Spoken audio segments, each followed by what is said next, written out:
sehingga kita dapat istiqomah di dalam berjamaah dan bertaklim. Mudah-mudahan seluruh keistiqomahan kita ini dapat diterima di sisi Allah sebagai amal yang salih, dan mudah-mudahan hidup kita mendapat ridho dari Allah Subhanahu wa Ta'ala. Mengawali kajian malam ini, mari kita buka dengan membaca basmalah. Bismillahirrahmanirrahim. Jamaah sekalian yang dirahmati Allah, kesempatan malam ini saya mengajak para jamaah untuk mengkritisi kembali beberapa kegiatan masyarakat Islam di dalam memperingati Maulid Nabi. Perlu kita berikan catatan bahwa Maulid Nabi dari sisi istilah itu kurang tepat, karena kata maulid itu mengandung arti tempat kelahiran, bukan hari kelahiran. Kalau hari kelahiran itu tepatnya menggunakan kata milad. Di milad itu hari kelahiran, sedangkan maulid itu tempat Nabi dilahirkan. Karena itu rumah Rasul, tempat dilahirkan itu yang sekarang jadi martabah Masjidil Haram, perpustakaan Masjidil Haram, itulah yang disebut Maulid Nabi, tempat Nabi dilahirkan. Jadi sebenarnya dari sisi istilah lebih tepat milad nabawi, jadi hari lahirnya Nabi. Sedangkan Maulid Nabi yang berkembang istilah itu sampai sekarang itu berdasarkan satu riwayat pada abad ke-4 Hijriah. Itu ada permaisuri Khalifah Al-Mahdi namanya Khaizuron. Itu menunaikan ibadah haji, melihat tempat Nabi dilahirkan, rumah beliau prihatin karena tidak terawat, kumuh, kotor. Kemudian beliau menginstruksikan untuk direhab. Begitu sudah jadi peresmiannya itu dinamakan Maulid Nabi, peresmian tempat kelahiran. Karena saat itu ditempatkan pada tanggal 12 Rabiul Awal, maka setiap tahun diperingati peresmian rumah tempat Nabi dilahirkan selalu ditempatkan pada tanggal 12 Rabiul Awal. Sampai di Indonesia jadi istilah Nabi, seakan-akan Maulid Nabi itu tanggal 12 Rabiul Awal itu memperingati hari kelahiran. Pada awalnya itu peringatan tentang peresmian pemugaran tempat Nabi di. Yang kedua, catatan yang harus kita lakukan adalah sebenarnya kalau kita mau lurus keyakinan kita, tanggal 12 Rabiul Awal tahun Gajah itu bukan Maulid Nabi,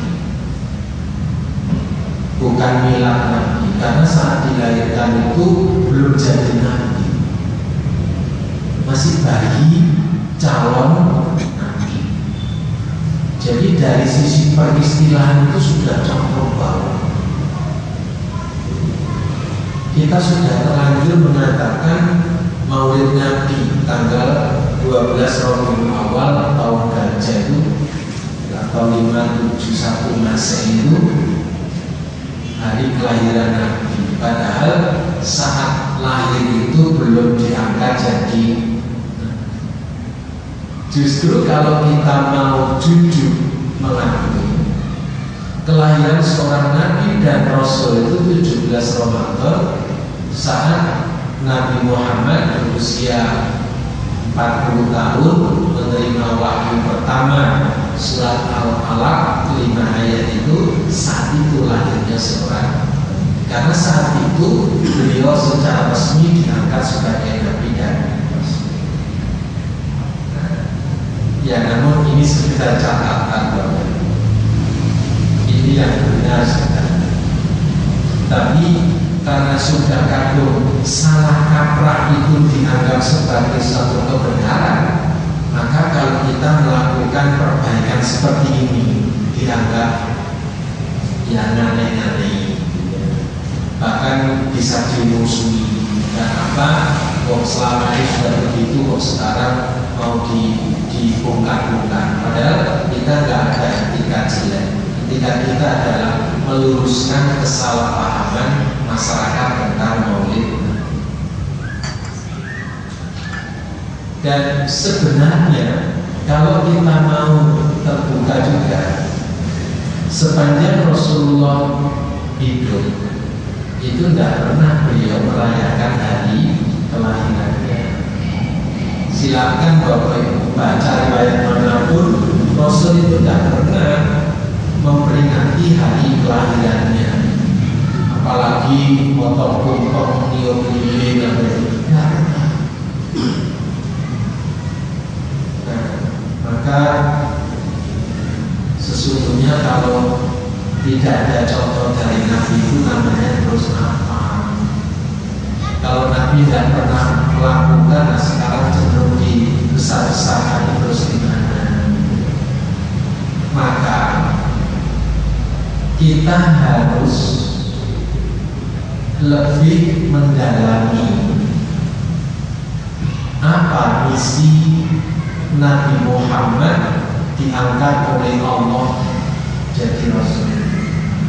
Jadi kalau setiap tahun yang kita kaji pada tanggal 12 Rabiul Awal itu atau yang ke-20 itu seandainya digunakan untuk menggali misi Rasul diutus ke muka bumi ini, insya Allah pemahaman umat Islam bertambah baik, tidak taksub, fanatik dan taklid.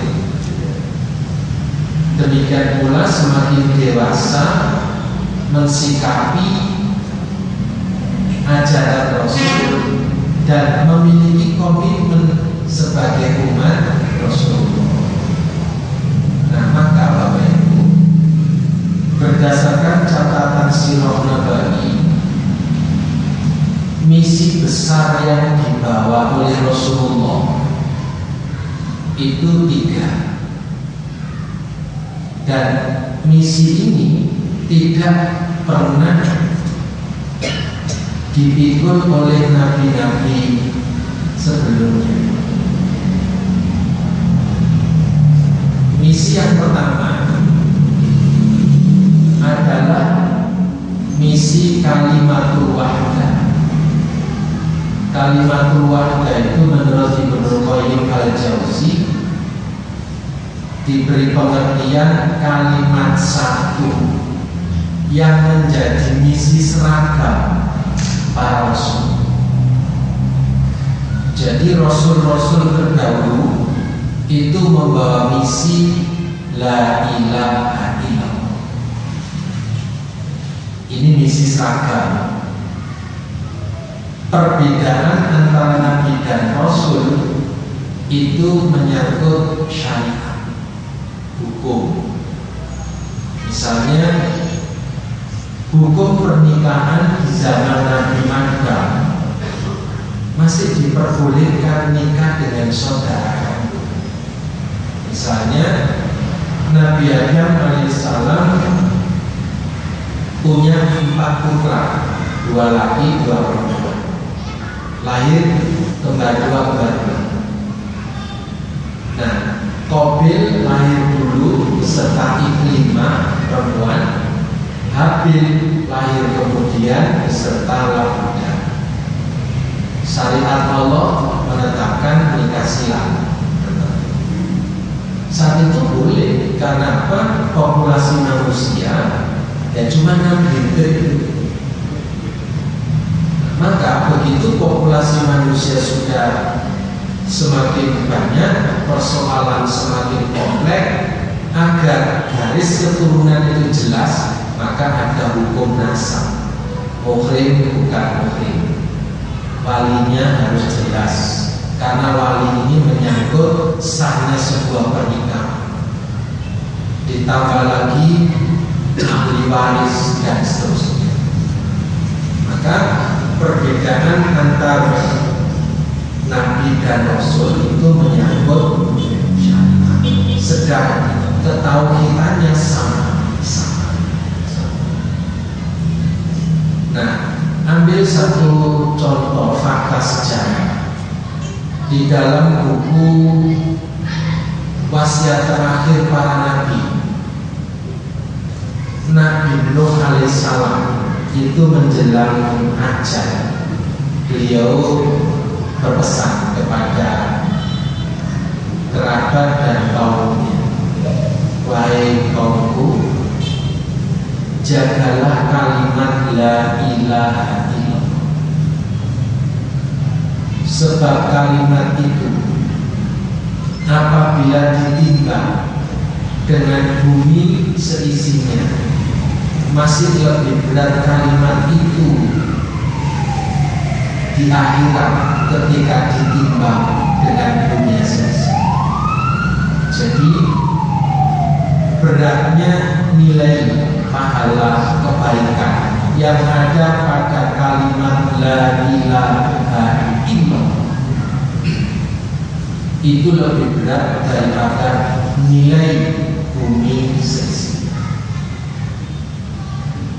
Beliau melanjutkan, dan apabila kalimat la ilaha illallah itu ditaruh di satu tempat, bumi langit seisinya ditaruh di tempat yang sama, dia akan lumat ditelan nilai la ilaha.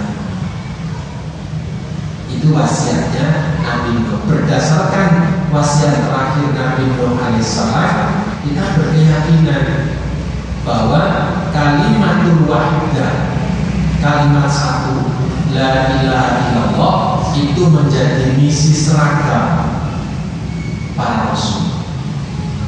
Maka mustahil setingkat Nabi Isa alaihissalam mengajarkan teologi Trinitas. Itu amat sangat mustahil.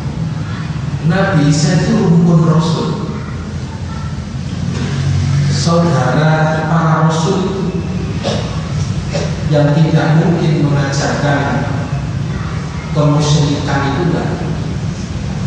Oleh karena itu Bapak Ibu yang saya muliakan, Rasul sebagai pembawa misi kalimatul wahidah tidak boleh berhenti dengan bapaknya beliau. Maka di pundak kita sebagai seorang muslim pengikut Rasul harus melanjutkan misi kalimatul wahidah itu untuk sekalian alam, seluruh alam.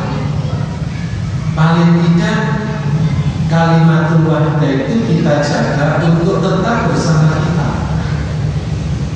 sehingga seorang mukmin hidupnya itu senantiasa berbasis kalimat tauhid, kalimat thayyibah, kalimatul wahidah. Bahkan Al-Quran menyebut kalimatul taqwa, itu kalimat tauhid.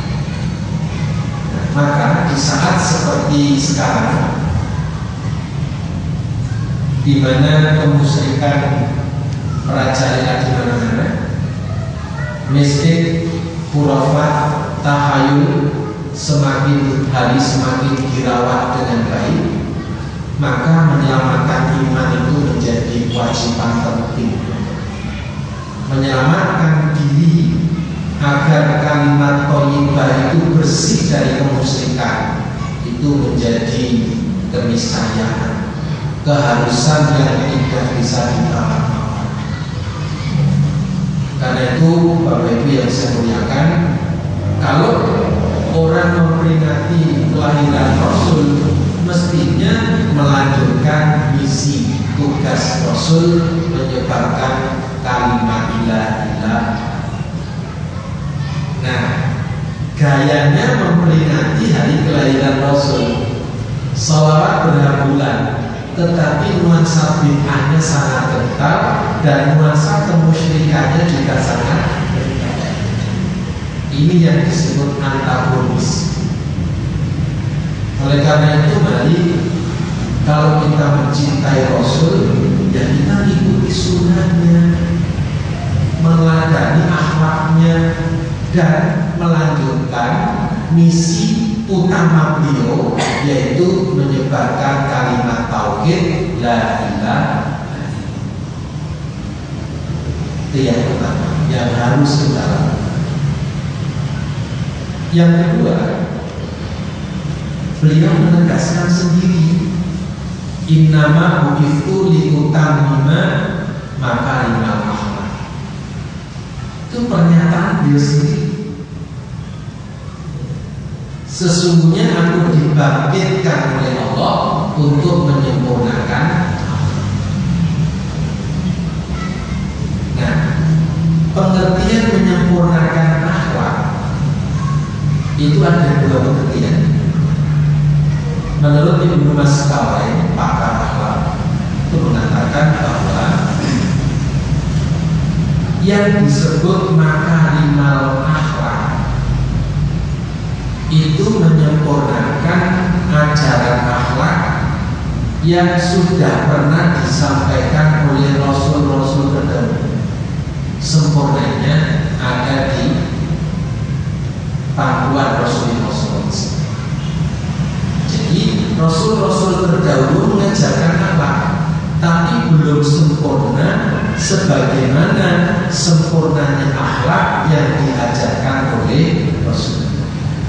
Maka pantas kalau Allah memberitahu kepada kita, laqad kana lakum fi rasulillahi uswatun hasanah. Pantas, karena sempurnanya ajaran akhlak itu di tangan Rasulullah. Maka bagaimana orang bisa menyempurnakan ajaran akhlak kalau pribadinya tidak uswatun hasanah? Karena itu saya memahami betapa rinci persiapan yang dilakukan Allah untuk kehidupan Rasul. Jadi beliau memiliki uswah hasanah, contoh atau teladan yang bagus, maka sangat wajar kalau dipercaya menyempurnakan ajaran akhlak sebagaimana yang pernah diajarkan oleh Rasul-Rasul. Itu pengertian makarimal akhlak yang pertama. Sedangkan makarimal akhlak menyempurnakan akhlak yang kedua, bahwa akhlak Rasul, akhlak yang diajarkan oleh Rasul itu menyempurnakan sistem ajaran Islam. Jadi sempurnanya sistem ajaran Islam itu tergantung. Nah, sistem ajaran Islam itu kan ada akidah, membahas tentang keimanan, ada syariat. Syariat ini hukum, aturan, kaidah, norma yang mengatur hubungan manusia dengan Allah, mengatur hubungan manusia dengan sesama manusia, mengatur hubungan manusia dengan alam sekitarnya, itu tercantum dalam syariat. Ada ibadah, ada muamalah, lalu ada akhlak. Nah, jadi Bapak Ibu, semua subsistem atau semua unsur-unsur sistem ajaran Islam itu kunci kesempurnaannya ada pada Allah. Mari kita buktikan. Iman seseorang sempurnanya tergantung pada Allah. Dengan tegas Rasulullah menyatakan, akmalul mu'minina imanan asalul qulub. Sempurnanya iman seseorang tergantung pada sempurnanya akhlak seseorang. Jadi semakin sempurna akhlak seseorang, maka semakin sempurna pula iman seseorang. Karena itu akhlak menyempurnakan iman. Contoh lagi, man kana yu'minu billahi wal yawmil akhir falyaqul khairan aw liyasmut. Barang siapa yang beriman kepada Allah dan beriman kepada hari akhir, kalau bertutur kata baik. Bertutur kata baik adalah akhlak yang menandai seseorang itu punya iman baik kepada Allah maupun kepada hari akhir. Atau dia wa man kana yu'minu billahi wal yawmil akhir falyukrim ghaifahu. Memuliakan tamu, menghormati tamu, memperlakukan tamu secara manusiawi, itu akhlak sebagai tanda beriman kepada Allah dan Allah. Wa man kana yu'minu billahi wal yawmil akhir falyukrim jarahu. Memuliakan tetangga, menghormati tetangga, itu akhlak, bagian dari atau bukti orang itu beriman kepada Allah dan Allah. Nah, itu hubungan penyempurnaan iman ternyata kuncinya ada pada akhlak. Contoh lagi, iman dalam hubungannya dengan amanah. Pak Quraisyiyah itu pernah menganalisis hubungan antara iman, amanah, dan amanah. Jadi orang yang beriman di situ itu mesti amanah. Dan apabila orang beriman itu amanah, maka akan menciptakan rasa aman. Maka benar kalau Rasul pernah bersabda, la iman liman la amanata lahu.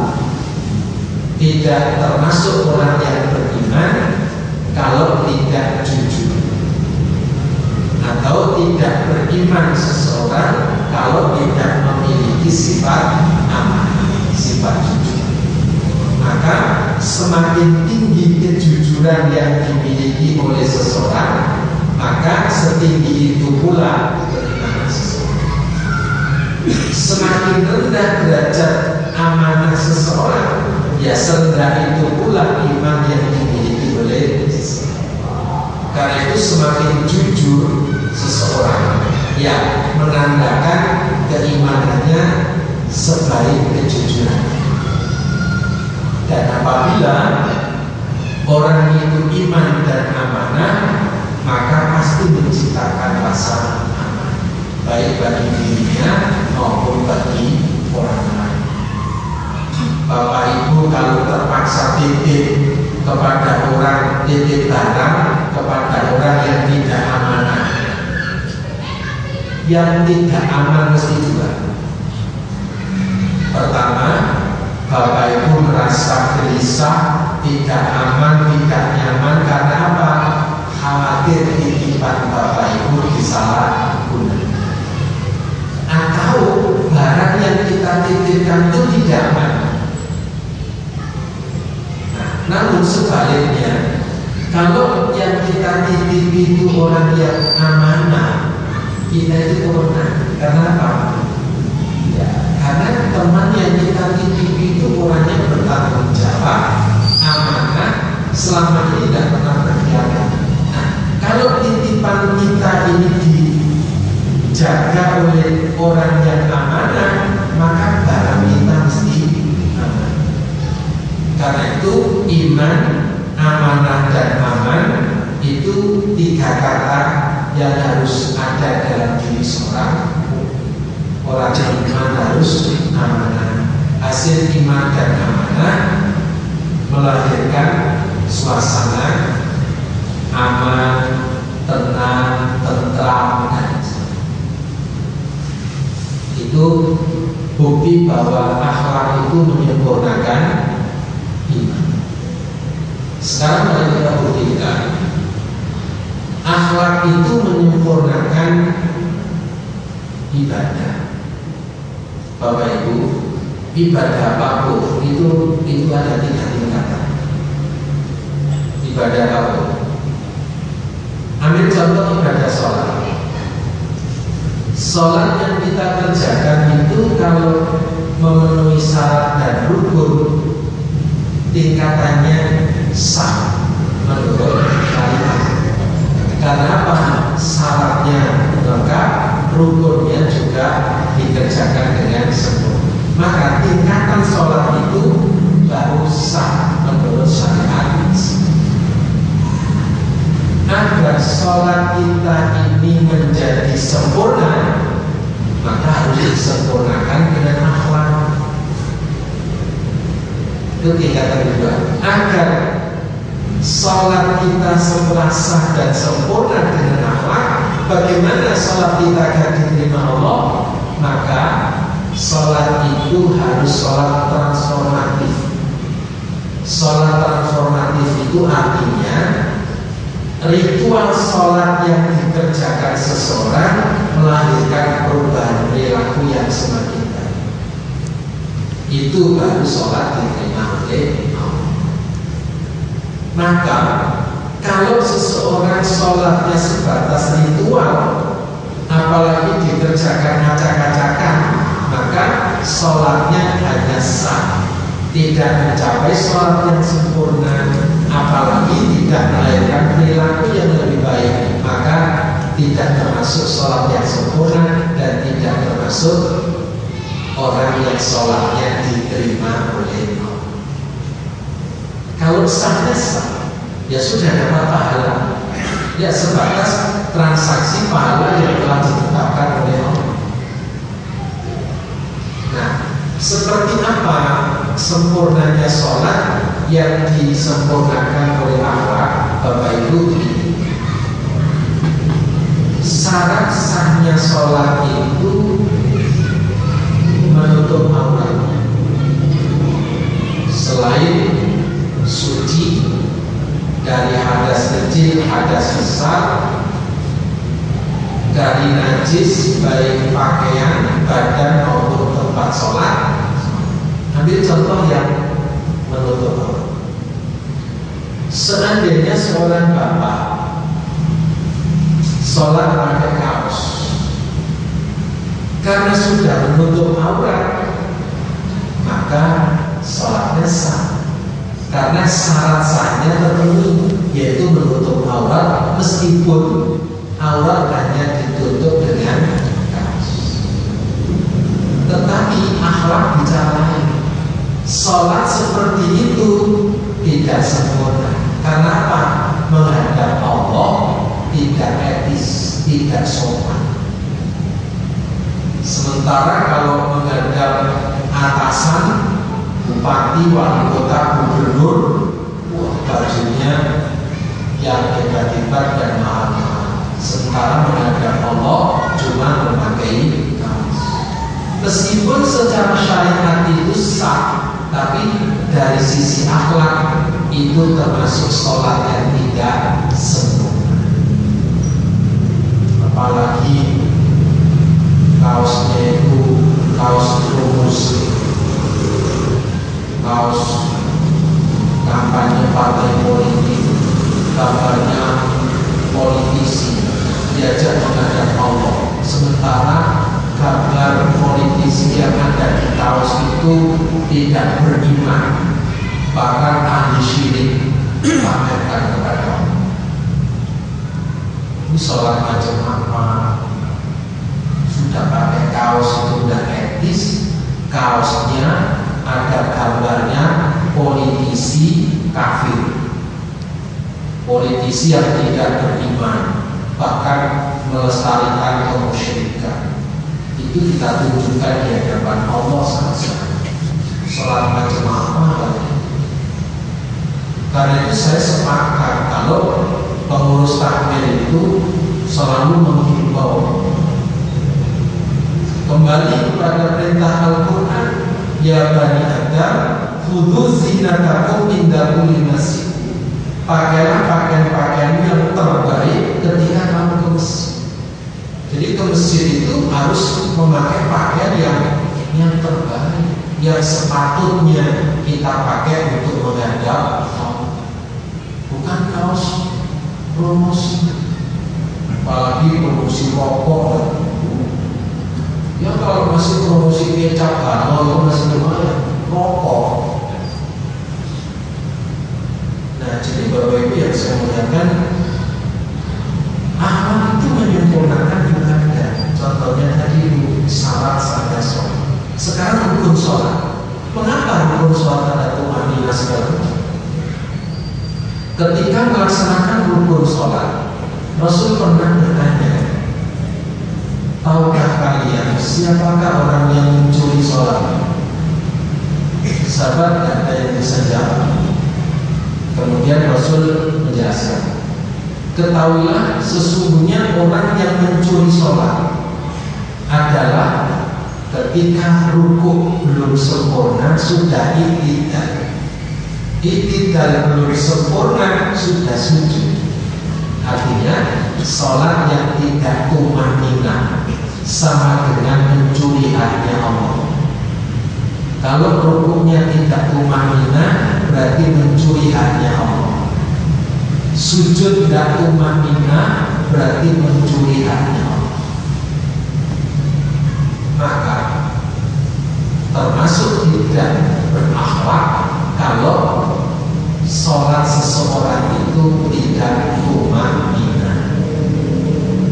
Dengan demikian sempurnanya sholat apabila disempurnakan dengan contoh lagi syariat sekarang. Ambil contoh yang paling praktis loh. Syariat memotong binatang ya sembelihan, jadi memotong binatang sembelihan. Rasul secara syar'i menegaskan, yaitu harus mengucapkan, menyebut asma Allah. Namun beliau tidak hanya berhenti menetapkan syariat mengucapkan asma Allah, masih disertai perintah gunakan pisau yang tajam agar tidak menganiaya binatang yang disebut.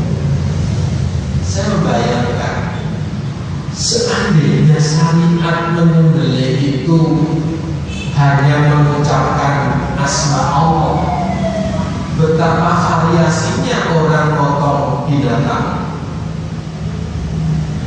Variasi pertama, yang penting kan mengucapkan Bismillahirrahmanirrahim terus diongkek. Boleh, karena syariatnya mengucapkan asma. Bisa jadi dicepetkan pintu seperti kita menyepetkan gedor-gedor dulu Bismillahirrahmanirrahim terus. Namun karena Rasul berpesan gunakan pisau yang tajam, maka ngongkek lehernya binatang itu tidak boleh. Nyepetkan pintu lehernya binatang, dicepetkan pintu menjadi tidak boleh. Harus menggunakan pisau yang tajam. Gergaji saja tidak boleh. harus pisau yang tajam. Nah seperti itu. Maka sempurnanya syariat itu kalau disempurnakan dengan akhlak. Karena itu semua sistem ajaran Islam itu kesempurnaannya kuncinya ada pada iman sempurnakan oleh akhlak, ibadah disempurnakan oleh akhlak, syariat disempurnakan dengan akhlak. Ulama ambil contoh jual beli. Jual beli itu juga sempurnanya ada pada akhlak, tidak cukup dengan syariat. Misalnya tawar menawar itu boleh. Pedagang menawarkan barang, pembeli nawar biar cocok harga. Tetapi kalau seorang pembeli sebelum menawar barang mencaci maki barang itu sampai berniat menjatuhkan harga, itu yang tidak, pembeli yang tidak etis. Dan jual beli seperti itu cacat. Misalnya, Pak, ini berapa? 25.000. Masa barang jeleknya kayak ini 20.000? Ini di tempat saya cuma 5.000 Pak. Barang kayak ini saya buang, ambil mencicil-mencicil. Itu tidak etis namanya. Sungguh pun bermuamalah tawar-menawar itu boleh, tetapi tidak boleh disertai dengan kata-kata yang menjatuhkan, sehingga apalagi sampai mengejek. Ini contoh. Termasuk ini, tawar-menawar itu harus include apabila terjadi barang yang kita beli itu bukan iluan, tapi jinah. Sejinah, bahasa Jawa kan ada kata sejinah. Sejinah itu artinya ada yang 10, ada yang 11. Yang 10 memang sejinah itu isinya 10. Tapi di daerah tertentu yang namanya sejinah itu mesti ada tambahan 1, namanya welasan. Maka kalau Bapak beli salah misalnya, ini beli ini kiloan apa jinan? Oh jinan Pak, harus ditegaskan sejina itu 10 atau 11. Oh sejina itu 10 ya sudah. Kalau 10 berapa? Oh sejina itu 11. Ya kalau sejina 11 berapa? Itu harus masuk dalam wilayah transaksi, sehingga ijab kabulnya jelas, tidak sama. Kalau sampai terjadi transaksi jadi menurut pembeli yang namanya sejina itu ya 11, tapi menurut penjual yang namanya sejina itu 10, maka kalau otot-ototan yang beli ya harus 11, mau di tempat saya 11, tidak bisa di sini kalau sejina ya 10.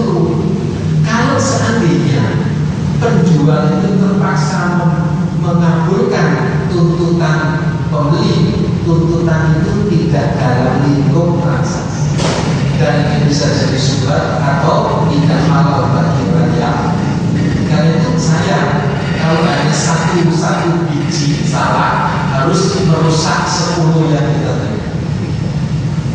Sampai begitu syariat yang harus dipoles kesempurnaan dengan akhlak. Karena itu kalau Allah langsung menyatakan ahallallahu bai'a wa harrama riba, Allah menghalalkan jual beli dan mengharamkan riba. Mengapa? Jual beli halal kok berdekatan dengan haramnya riba?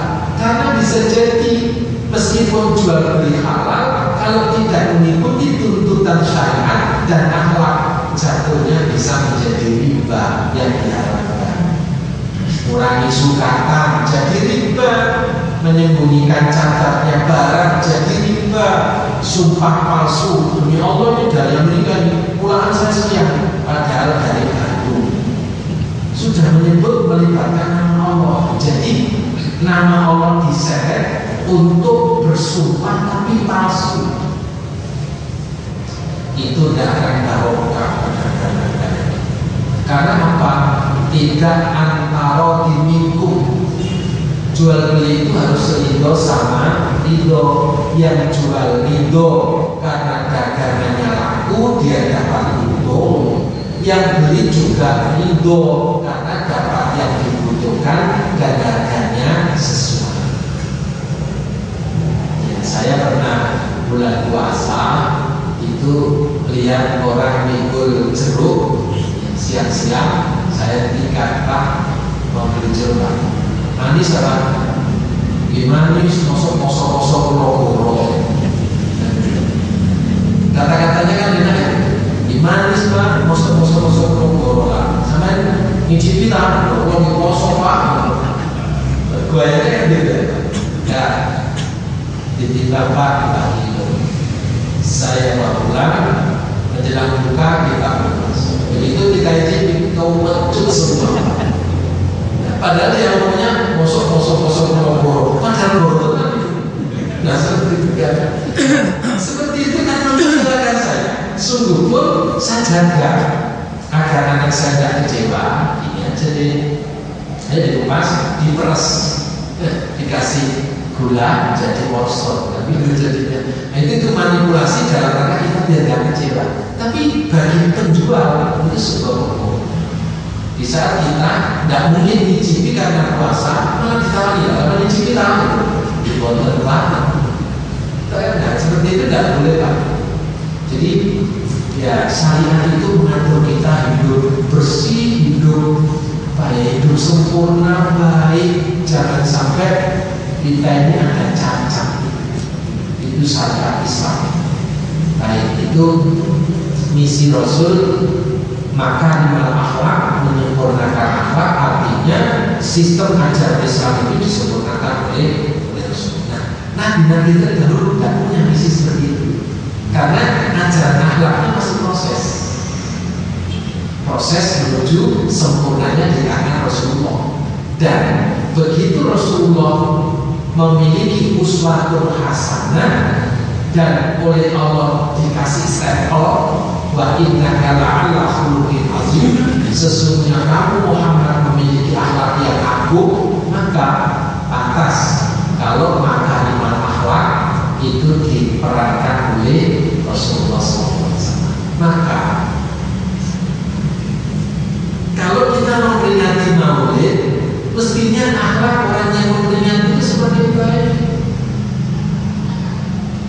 Karena apa? Dengan kajian akhlak yang sempurna, kita bertekad menjadi pengikut Rasulullah totalitas, ya imannya, ya sunnahnya, ya akhlaknya, dan yang lain-lain. Itu Bapak Ibu yang kedua. Yang ketiga, misi utama Rasulullah, wa ma arsalnaka illa rahmatan lil alamin, dalam surat Al-Anbiya. Tidak aku utus engkau Muhammad kecuali untuk menyebarkan ajaran cinta dan kasih sayang kepada seluruh alam. Nah, Bapak Ibu, ajaran kemanusiaan Rasul itu belum ada ajaran lain atau tokoh keagamaan lain yang bisa menandingi ajaran kemanusiaan Rasulullah.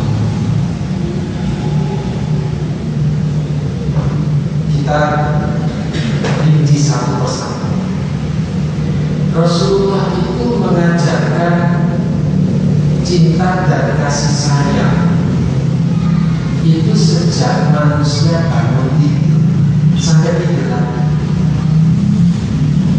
Nanti Bapak Ibu cari agama mana yang mengajarkan kayak yang diajarkan Rasulullah. Tokoh agama mana yang bisa mengajarkan seperti ajaran Rasul? Tidak pernah ada. Rasul bersabda, man masbaha layan idul mali ahadin ghufira lahu majah. Barang siapa yang bangun subuh tidak ada niat untuk merugikan orang lain, maka Allah akan mengampuni dosa-dosanya. Berarti apa? Kalau tidak ada niat menzolimi orang, merugikan orang, berarti itu kan nilai humanis, nilai kemanusiaan kan? Lanjutan hadis itu Rasul menyatakan, wa man asbaha yami nusratal mazlum wa qada'i hajatil muslim kanat lahu ka'ajri hajatin mabruratin. Dan barang siapa yang bangun subuh berniat menolong orang-orang yang membutuhkan pertolongan dan mencukupi apa yang menjadi kebutuhannya, maka Allah memberikan balasan sama dengan balasan haji mabrur, surga. Jadi kalau orang bangun tidur masa niat nolong orang, berarti kan nilai kemanusiaan yang akan disebarkan sepanjang hari. Maka kalau itu dipasang secara tulus, sehari nanti aktivitas kita itu memberi manfaat terus kepada siapa. Kita jadi apapun, kalau bangun tidur pasang niat seperti itu, maka sepanjang hari aktivitas kita memberi kebaikan kepada orang lain, sehingga kita mendapat predikat baik dari Rasul, khairun nas anfa'uhum linnas. Sebaik-baik manusia adalah yang paling banyak memberi manfaat untuk orang lain. Itu diawali sejak bangun tidur sampai jelang tidur. Rasul memberikan ultimatum, ma'amana bihi man bata sab'an wajahu jahun wa ya'lamu. Tidak termasuk orang yang beriman kepadaku kalau semalaman tidur nyenyak karena kekenyangan, sedangkan tetangganya tidak bisa tidur karena kelaparan. Wa